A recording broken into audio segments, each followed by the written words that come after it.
Hello दोस्तों, आपका स्वागत है त्रिशक्ति एकेडमी में। और आज हम डिस्कस करेंगे chapter 4 theory of simple bending in strength of material के पार्ट 10 पर आज हम डिस्कस करेंगे। आज हम जानेंगे multiple choice questions related to chapter 4 theory of simple bending and one word questions related to theory of simple bending. तो सबसे पहले आप देखिए मल्टीपल चॉइस क्वेश्चंस, उसके बाद हम देखेंगे वन वर्ड क्वेश्चंस।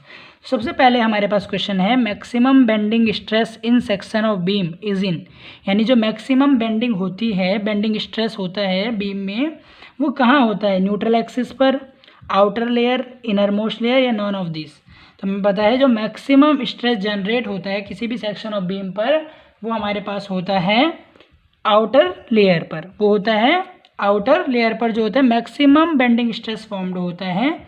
अब आप देखिए सेकंड है यूनिट ऑफ सेक्शन मॉड्यूलसिस, यानी जो सेक्शन मॉड्यूलस की यूनिट है वो क्या है हमारे पास? तो हमें पता है जो सेक्शन मॉड्यूलस होता है जेड, वो होता है moment of inertia upon Y, जहाँ पर वाई होता है आउटर लेयर की distance from the neutral axis. तो हमें पता है मोमेंट ऑफ इनर्शिया की यूनिट होती है mm⁴ और वाई जो होता है वो होती है mm में, डिस्टेंस होती है। तो यहाँ पर हमारे पास आएगा mm⁴। तो यहाँ पर आप देखिए इसका आंसर आएगा A is the correct answer. अब आप देखिए third moment of inertia for circular section, यानी हमारे पास ये देखिए कोई सर्कुलर सेक्शन है, इसमें हमें moment of inertia find out करना है। तो इसका मोमेंट ऑफ इनर्शिया क्या होगा? BD³/36। तो हमें पता है ना इसमें विड्थ भी नहीं होती ना इसमें डेप्थ होती है सर्कल में, तो फर्स्ट नहीं है। πD²/32 या πD⁴/64। तो इसका आंसर आएगा C is the correct answer. πD⁴/64 is the correct answer. यहाँ पर देखिए ये होता है moment of inertia for circular section. अब आप देखिए यहाँ पर फोर्थ है, यहाँ पर थ्योरम ऑफ परपेंडिकुलर एक्सिस क्या कहती है? यहाँ पे according to theorem of perpendicular axis I = IXX + AH², ये तो थ्योरम ऑफ पैरेलल एक्सिस कहती है।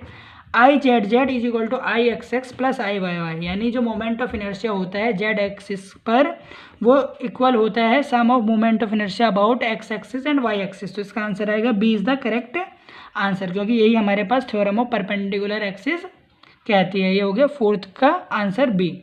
अब आप देखिए fifth bending equation is also known as, जो बेंडिंग इक्वेशन है वो किस और नाम से जानी जाती है? Torsion equation, modulus of rupture, section modulus या फ्लेक्सुरल फार्मूला। तो आपको याद होगा जब हमने बेंडिंग इक्वेशन को डिराइव किया था तो वहाँ पे हमने पढ़ा था कि जो बेंडिंग इक्वेशन होती है उसको फ्लेक्सुरल फार्मूला भी कहते हैं। तो यहाँ पर इसका आंसर आ गया हमारे पास डी। अब आप देखिए sixth stress produced above neutral axis in cantilever due to bending. यहाँ पर आप देखिए कोई कैंटिलीवर बीम है, इसमें हमें बताना है कि जो स्ट्रेस होता है डेवलप होता है न्यूट्रल लेयर के अबव। ये हमारे पास न्यूट्रल लेयर है, इसके अबव जो हमारे पास स्ट्रेस जनरेट होता है वो कौन सा स्ट्रेस होता है? तो आप यहाँ पर देखिए जब इसमें हम ऐसे फोर्स लगाएंगे तो ये इस प्रकार से बेंड हो जाएगा, इस प्रकार से बेंड हो जाएगा। तो जो इसकी अपर लेयर होती है इसमें कौन सा स्ट्रेस जनरेट हो जाता है? Tensile stress. कौन सा स्ट्रेस जनरेट हो जाता है? Tensile stress. अब सेवंथ देखिए रेडियस ऑफ गायरेशन के इज इक्वल टू, हमें पता है रेडियस ऑफ गायरेशन क्या होती है। जैसे कोई प्लेन लैमिना है हमारे पास, इसका एरिया है ए, इसका एरिया है ए। अब आप देखिए कोई हमारे पास एक्सिस है, इस एक्सिस से जो इसकी मोमेंट, इसकी एक्सिस से किसी एक्सिस से मतलब जो इसके मोमेंट ऑफ इनर्शिया होगा इसकी सेंट्रोइडल एक्सिस पर जो उसकी दूरी है यदि के है, तो आप देखेंगे कि जो मोमेंट ऑफ इनर्शिया है वो क्या होता है वहाँ पर I = होता है हमारे पास a² तो यहाँ पर k हमारे पास आएगा I/a का होल रूट, ये देखिए ये आएगा a। तो इसका ऑप्शन आएगा A is the correct answer, इसमें सही होगा।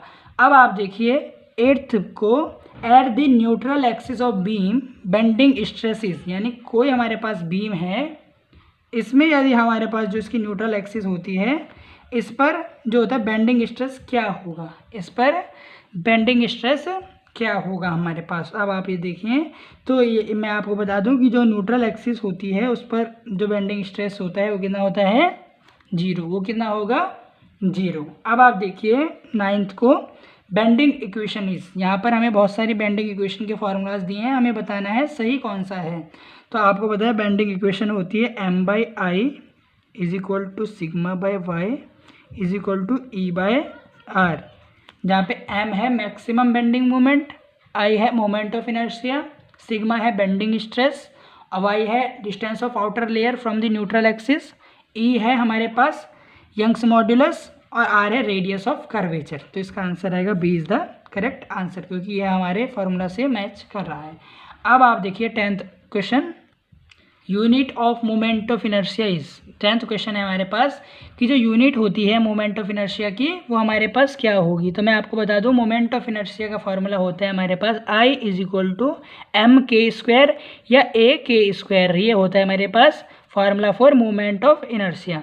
तो अब आप देखिए यहाँ पर जो एरिया होगा, जो एरिया है इसकी यूनिट क्या होती है हमारे पास mm स्क्वायर, और जो के है वो डिस्टेंस है तो mm square into mm square, ये हो जाएगा mm टू द पावर 4। तो इसका आंसर आएगा D is the correct of answer.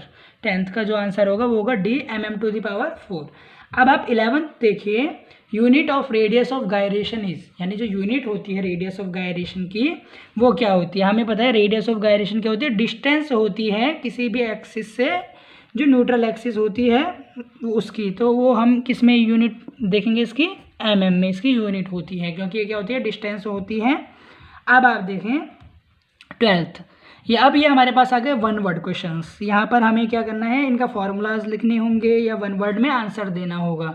तो अब आप देखिए 12th है हमारे पास moment of inertia for rectangular section, यानी हमारे पास ये देखिए कोई रेक्टेंगुलर सेक्शन है, ये रेक्टेंगल है, इसकी बी विड्थ है और डी क्या है डेप्थ है, डी क्या है डेप्थ है। तो इसका मोमेंट ऑफ इनर्शिया क्या होगा, I is equal to B D cube by 12, ये होता है moment of inertia for rectangular section. अब आप देखिए 13, section modulus for circular section, यानी कोई सर्कुलर सेक्शन है इसके लिए हमारे पास जो है वो सेक्शन मॉड्यूलस कितना होगा जेड।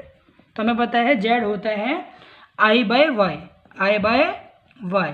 तो हमें पता है जो आई है वो कितना होता है सर्कुलर सेक्शन के लिए, pi D to the power 4 by 64, और जो वाई है जो डिस्टेंस है आउटर लेयर की फ्रॉम न्यूट्रल एक्सिस वो कितनी है हमारे पास डी बाय 2, वो कितनी है डी बाय 2 है। तो अब आप यहाँ पर देखिए जो सेक्शन मॉड्यूलस होगा सर्कुलर सेक्शन के लिए वो हमारे पास आएगा, इसके नीचे आप लिखेंगे डी बाय 2, तो ये हमारे पास इसका आंसर आएगा pi D cube by 32, pi D cube by 32 क्या होगा सेक्शन मॉड्यूलस होगा सर्कुलर सेक्शन के लिए।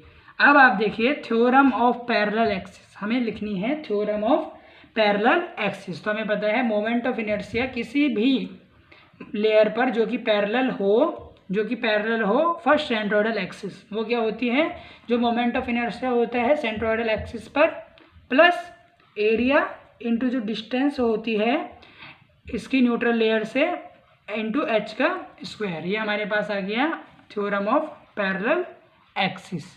अब आप देखिए 15, the strength of beam is depend on, जो बीम की स्ट्रेंथ होती है वो किस पर डिपेंड होती है। तो हमें पता है इसका आंसर आएगा सेक्शन मॉड्यूलस, ये डिपेंड होती है सेक्शन मॉड्यूलस पर बीम की स्ट्रेंथ डिपेंड करती है। 16th क्वेश्चन देखिए, the point through which the whole weight of body act, यानी आप देखिए कोई बॉडी है इसमें हमें पता है डिफरेंट मासेस से वो बनी होती है, m1 m2 डिफरेंट पार्टिकल्स का मास होता है, पर हम एक पॉइंट सपोज करते हैं जिस पर होल मास कंसंट्रेटेड होता है, इस पॉइंट को हम कहते हैं centre of gravity, centre of gravity. क्या कहेंगे आप इस पॉइंट को, सेंटर ऑफ ग्रेविटी कहेंगे। ये देखें। अब आप देखिए question number 17, formula for maximum bending movement carrying UDL in cantilever beam, यानी हमें बताना है formula for maximum bending movement in cantilever beam. ये देखिए आप ये कैंटिलीवर बीम है, इसमें देखिए यूडीएल कैरी हो रहा है डब्ल्यू, हम मान लेते हैं कोई डब्ल्यू किलो न्यूटन मीटर को यूडीएल एक्ट कर रहा है, इसकी लेंथ कितनी है एल। तो आप देखिए इसमें जो बेंडिंग मूवमेंट होगा वो इसके मिड पर एक्ट करेगा कहीं पे, जो मैक्सिमम बेंडिंग मूवमेंट होगा तो m is equal to W into L, इससे हमारे पास टोटल लोड आ जाएगा, और ये लोड कहाँ पर एक्ट करेगा, इस लेंथ ऑफ बीम के हाफ पर। तो ये हमारे पास आ गया formula for maximum bending movement, ये आ गया हमारे पास formula for maximum bending movement carrying UDL in cantilever beam, in cantilever beam, ये हमारे पास आ गया फॉर्मूला। अब आप देखिए question number 18, the layer in beam has no stress, यानी वो लेयर बीम में जिसमें कोई भी स्ट्रेस जनरेट नहीं होता, तो कौन सी लेयर कहलाती है? Neutral layer. This is known as neutral layer, वो लेयर का नाम है। अब आप देखिए question number 19, section modulus of rectangular section, यानी हमें जेड फाइंड आउट करना है रेक्टेंगुलर सेक्शन के लिए। तो अब आप देखिए रेक्टेंगुलर सेक्शन के लिए आई मोमेंट ऑफ इनर्शिया क्या होगा? BD3/12 और वाई होगा D/2, वाई होगा D/2, तो इसका आंसर आएगा BD²/6। इसका आंसर आएगा हमारे पास BD²/6 हमारे पास आएगा section modulus for rectangular section BD²/6। ये आपको याद रखना है। कैसे हमने फाइंड आउट किया? I/Y, क्योंकि सेक्शन मॉडुलस होता है मोमेंट ऑफ इनर्शिया अपॉन जो उसकी डिस्टेंस होती है न्यूट्रल लेयर से आउटर लेयर की। अब आप देखिए, if y is depth of rectangular section, अगर y हमारे पास डेप्थ है रेक्टेंगुलर सेक्शन की, ये देखिए ये कोई रेक्टेंगुलर सेक्शन है इस प्रकार से, so distance of outer layer from the neutral axis, तो कह रहे जो ये आउटर लेयर है इसकी जो डिस्टेंस है वो क्या होगी? यदि y ये पूरी डेप्थ है तो हमें पता है वो डिस्टेंस क्या होगी हमारे पास y/2, तो जो इसकी डिस्टेंस होगी वो क्या होगी? y/2। तो यहाँ पर आज आपने देखा कि हमने डिस्कस किए multiple choice questions related to theory of simple bending and also we discuss one word question answer related to theory of simple bending. इस वीडियो के लास्ट में आपको डिस्क्रिप्शन में सारे प्रीवियस वीडियोस के लिंक, और यदि आप इस वीडियो के नोट्स प्राप्त करना चाहते हैं तो वो भी आप यहाँ पर डिस्क्रिप्शन में प्राप्त कर सकते हैं, उन्हें पा सकते हैं। इसके लिए आपको उन्हें वहाँ से डिस्क्रिप्शन से डाउनलोड करना पड़ेगा। यदि आपको इस वीडियो से रिलेटेड कोई भी क्वेरी हो तो आप त्रिशक्ति एकेडमी के कमेंट सेक्शन में कमेंट करें, और यदि यह वीडियो आपको अच्छी लगी हो तो प्लीज़ आप इसे लाइक करें। बहुत बहुत धन्यवाद।